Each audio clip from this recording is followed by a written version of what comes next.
My name is Emily Caldwell. I'm 33, and I've always believed that love should come with respect, not judgment or ridicule. I thought my boyfriend, Ethan Morrison, 34, understood that. For 3 years, we'd shared a life together, a small apartment in the city, weekends filled with coffee and laughter. At least that's what I thought. I've carried the weight of trauma for years, the kind that doesn't fade overnight. Therapy twice a week, nights where sleep is impossible, mornings where I wake drenched in sweat, reliving the worst moments of my past. Thunderstorms are the worst. Crowded spaces? Forget it. Panic has a way of making itself known when I least expect it. Until last Tuesday, I woke at 3 a.m., heart hammering, my chest tight as the storm rattled the windows. I sat in the living room, trying to breathe, trying to remind myself that this was my apartment, my life, and the danger was long gone. That's when Ethan walked in. "Emily, again?" His voice was sharp, exasperated. "This is ridiculous." I wanted to explain, to make him understand that this wasn't me being dramatic. It was my body reacting to a memory etched deep inside. "Sorry," I whispered, my throat tight. "Sorry?" Ethan scoffed. "No. You know what? I'm done pretending this is normal. You've been out of therapy for 4 years. 4 years, Emily. My ex, Vanessa, she dealt with her issues quietly. You? You make everything about you. My friends, they think you're unstable. Maybe you are. Real women don't fall apart over a little storm." I froze. The words hit me harder than the thunder outside. I wanted to scream, to tell him he didn't understand, but I stayed silent, letting him believe he'd won. In the darkness, I thought about the sacrifices I'd made, the battles I'd fought alone, the nights I'd spent keeping myself together while the world around me blurred into chaos. And yet here he was, dismissing every ounce of pain I carried, comparing me to his ex, implying I wasn't enough. I'm done," he added finally, walking away, leaving the apartment silent but for the storm. I sat there, staring at the rain streaking the windows. Anger bubbled up, sharp and cold. He had no idea what was coming. By Wednesday morning, I hadn't spoken much. Ethan moved through our shared space as if nothing had happened. Maybe he thought I'd manned up, accepted his words, but I was already planning, quietly, calmly, methodically. I reached out to those who knew me best, friends who understood trauma, who respected strength in all its forms. They didn't ask questions, they just listened. And in their silence, I felt the beginnings of a plan forming. It wasn't about revenge, not entirely. It was about reclaiming myself, drawing a line Ethan would never cross again. And yes, Vanessa's name floated in the background. Subtle hints Ethan had dropped about her, comparisons he'd made, the occasional picture he left on his phone unlocked. She wasn't involved directly, but she existed in the cracks of his attention, a shadow I didn't trust. Her presence made the tension sharper, like a quiet alarm ringing just out of sight. As the storm outside subsided, a strange calm settled over me. Ethan might think he had control. He might think he'd silence me. But I was awake now, fully awake, and the quiet storm brewing inside me was far more powerful than the one outside. I began writing notes, making lists, planning logistics. Each item crossed off was a small victory, a reclaiming of autonomy he'd tried to undermine. Packing, moving, organizing. Mundane acts, yes, but loaded with symbolism. Every book, every photograph, every item that belonged to me was a statement. I am more than your dismissal. I am more than your judgment. Ethan had underestimated me. He didn't know I could be strategic, calm, and resolute while still carrying a heart that bled from past hurts. He had no idea what loyalty and respect really meant, because he had never faced true hardship. And so, as I looked out at the city lights glinting against the damp streets, I whispered to myself, let him see what happens when he disrespects someone who has already survived the worst. This storm was over, but the real tempest, one that would change everything, was only beginning. By Wednesday afternoon, Emily Caldwell had made a decision that would change the course of her life. Ethan might have thought his words, cruel, dismissive, and laden with comparisons to Vanessa, had silenced her. But in reality, they'd ignited a determination she hadn't felt in years. She started quietly, sending texts to a few trusted friends. Each message was careful, almost casual, but beneath it lay the weight of her resolve. I need help reclaiming my space. Can you be ready this weekend? Within minutes, responses came back. Affirmations, offers of help, even logistical advice. These weren't just friends. They were a network of people who understood trauma, resilience, and loyalty. People who respected her enough to show up without hesitation. As she typed, Emily's mind wandered to Ethan. She pictured him lounging on the couch, thinking the storm had passed, thinking she was subdued, compliant. The idea made her stomach twist with controlled fury. He had no idea what was coming. The plan formed like a slow, meticulous machine. Boxes would be packed, belongings secured, and by Saturday morning, she would reclaim her independence. Each item she packed was symbolic, a subtle message to Ethan that her life, her trauma, her resilience were hers alone to command. Meanwhile, there were undercurrents to navigate. Vanessa, Ethan's ex, she was like a ghost in the background of his life. Lingering texts, old photos, vague mentions. Emily didn't need to confront Vanessa directly. Her focus wasn't revenge against her. But the shadow Vanessa cast over Ethan's judgment had amplified his insecurities, and in a strange way, it made the showdown more poetic. He had underestimated Emily because he assumed she'd crumble like others before her. The days leading up to the weekend were filled with quiet tension. Ethan continued his routines, oblivious to the storm gathering around him. He asked casually about dinner plans, about errands, about little things, each time receiving clipped or distracted responses from Emily. Every polite nod was a thread in the web she was quietly weaving. Emily's allies began arriving subtly on Thursday. A friend with a van offered to help transport heavier items. Another brought packing supplies, a mix of professional efficiency and personal care. Every detail was considered. The right timing, the right order, and above all, discretion. This wasn't about spectacle, at least not yet. It was about reclaiming dignity. Late Thursday night, Emily sat cross-legged on the floor, surrounded by lists and color-coded sticky notes.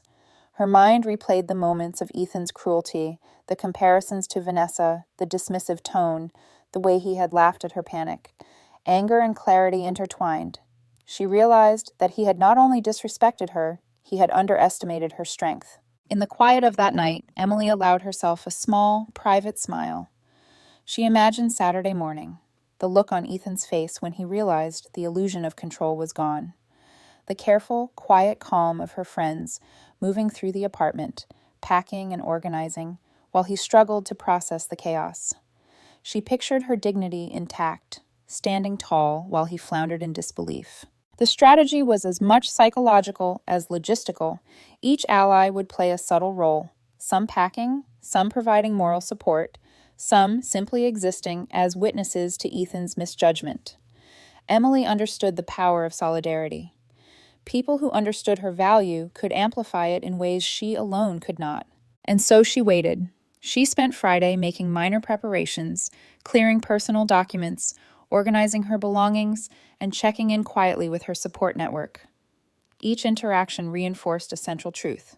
She was not alone. She had allies who respected her, who understood the cost of trauma, and who would help her reclaim her life without question. Even as she went about these tasks, Emily's internal dialogue was sharp and precise. He thinks he has the upper hand. He thinks I'll crumble, but he has no idea. He never will. This weekend, he'll learn that respect isn't optional, and that love without understanding is nothing but control. By Friday night, every detail was mapped out, every contingency considered, every friend ready. The calm before the storm had settled over her apartment, the quiet ticking of a clock marking the approach of her emancipation. Emily lay in bed, heart still a little raw from the week's tension, but mind clear, focused. She whispered into the dark, "Tomorrow, I take back what's mine. Not just my things, my peace, my dignity, my life." And with that thought, she drifted into a tense yet determined sleep, the storm inside her replaced by a different kind of anticipation, the knowledge that when morning came, everything would change. Saturday morning arrived like a scene from a movie Emily had been directing in her mind for days. The sky was clear, deceptively calm, a sharp contrast to the storm of tension coiling inside her apartment. Every movement was purposeful, every breath measured. This was the day she reclaimed her life. By 7:30 a.m., she was dressed, bags packed, boxes labeled, everything meticulously organized. Ethan was still asleep, oblivious to the plan quietly unfolding around him. Emily had stayed up late, double-checking details, ensuring her allies knew their roles. The extraction wouldn't just be efficient, it would be flawless. The first vehicle pulled up at 7:50 a.m., a quiet van, engine off, no fanfare. One of her friends, Maya, stepped out, carrying tools and boxes. She glanced around the street with a knowing look and whispered, "Ready?" Emily nodded. This was more than help.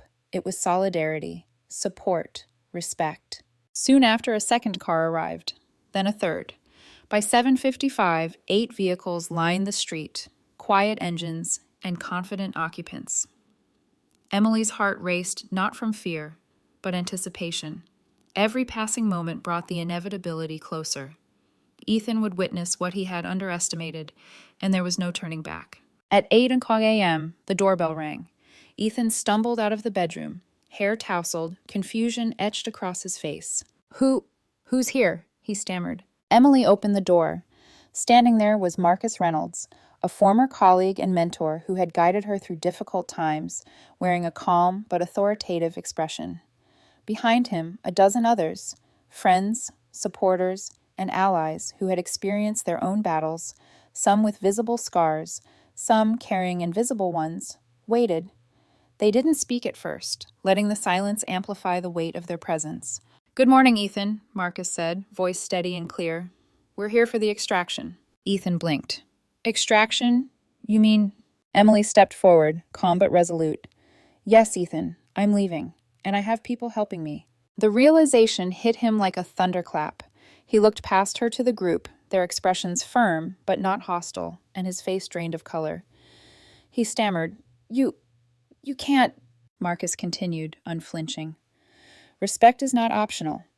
Dismissal of trauma is not acceptable. These are my friends, Emily's support network. They're here to make sure this happens efficiently and respectfully." Emily's belongings were packed with precision. Each box, each bag, moved by a steady, coordinated team.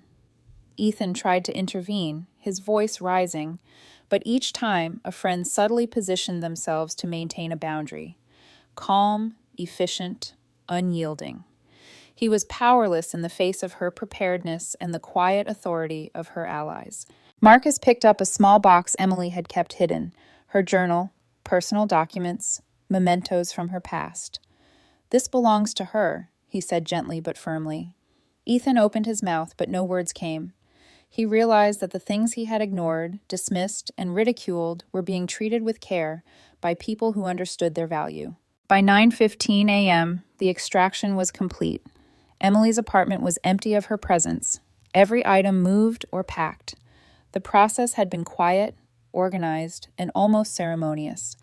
Ethan's attempts at confrontation had been stifled. His authority evaporated in the calm but assertive actions of the team.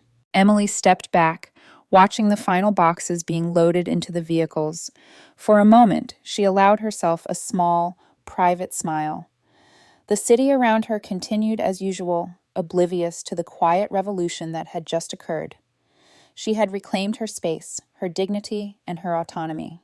Ethan stood frozen, mouth open, eyes wide, trying to process the humiliation and disbelief settling around him like a heavy fog. Emily approached him, calm but firm. "This isn't punishment," she said softly, eyes steady. "This is consequences. Respect is earned. What you said and how you acted, you will remember it." He swallowed hard, unable to respond. And in that silence, Emily realized how completely the dynamic had shifted. She was no longer the one cowering under judgment. She was in control.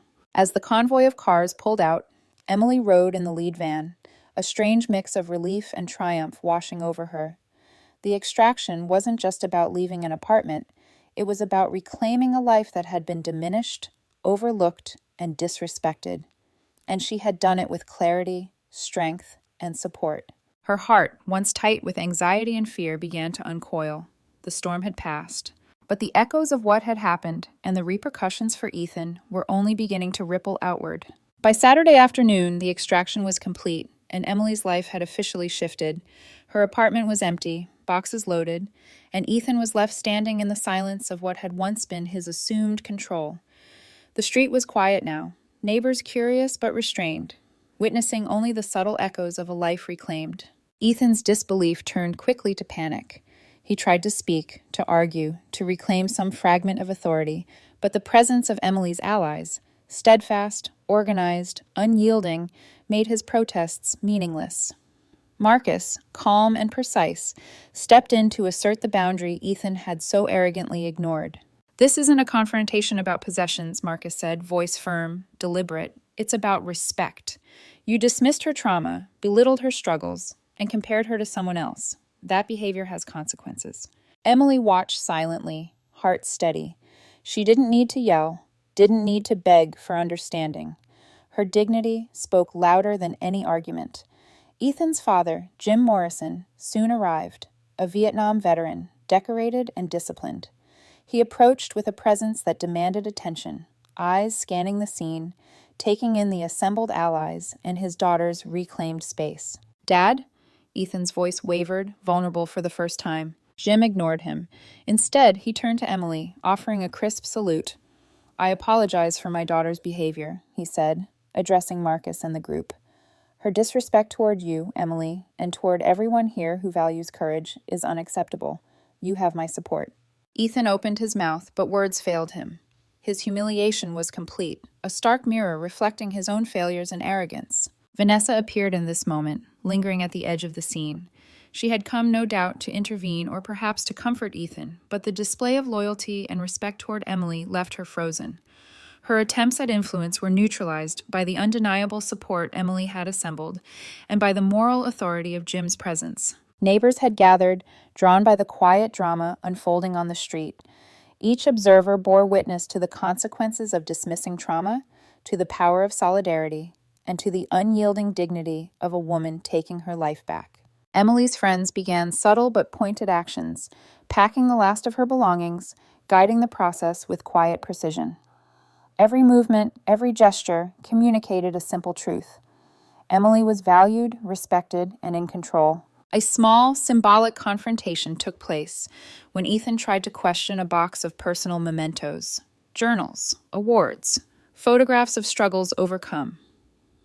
One friend stepped forward, holding the items with care. "These belong to her," they said gently but firmly. Ethan's mouth moved, but no sound emerged. By the time the final boxes were loaded, Emily stood tall, calm, and unshaken. The extraction was not just a physical relocation. It was a reclamation of respect, of autonomy, of identity. She had turned humiliation into empowerment, dismissal into validation, and betrayal into clarity. Ethan's attempts to rationalize, to apologize, to assert dominance were ineffective. His public shame was complete. Emily, on the other hand, had emerged stronger, supported, and recognized by every person present. Her allies, the moral authority of Jim, and even the watchful eyes of the neighborhood. As the convoy of vehicles carrying her belongings began to pull away, Emily allowed herself a rare moment of satisfaction. The consequences of underestimating her, of dismissing her trauma, were now visible for all to see. The lesson had been delivered without cruelty, without malice, only with clarity, dignity, and undeniable support. Even as the cars disappeared around the corner, Emily knew the ripple effects were only beginning. Ethan would feel the consequences in the days, weeks, and months to come, professionally, socially, and personally. And Emily, she was free. Free to rebuild, free to heal, free to live without judgment or dismissal. Her life was hers again, and she had reclaimed it with strength, intelligence, and unshakable dignity. 2 weeks had passed since the extraction, and Emily Caldwell was finally settling into her new apartment. It was modest, a one-bedroom, sunlit space, but it was hers, entirely and unapologetically. Every corner of it reflected her independence and the support of those who had stood by her.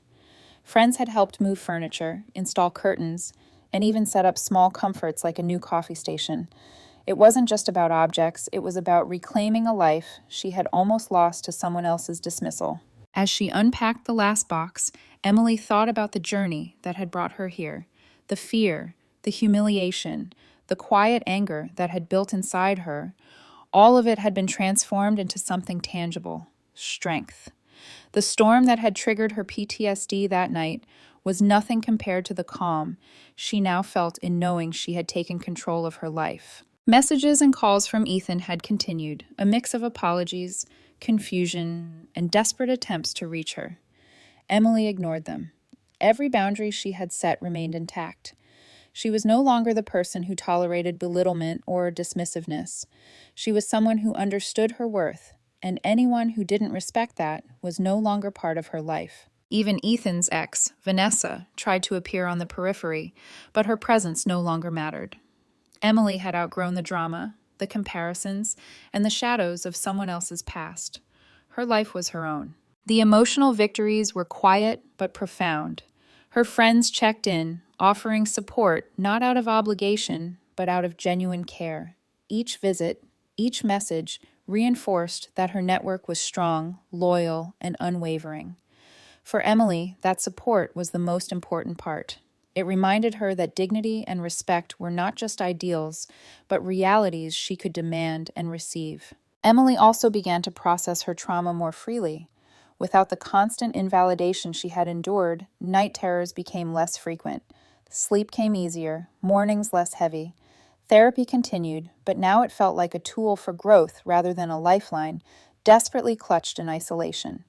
The toxic presence of someone who minimized her experiences was gone, and in its place was space for healing, reflection, and empowerment. One afternoon, as Emily sipped coffee by the window, she thought back to the extraction day. The meticulous planning, the support of her allies, the calm but firm boundaries she had enforced, all of it had reminded her of a truth she hadn't fully embraced before.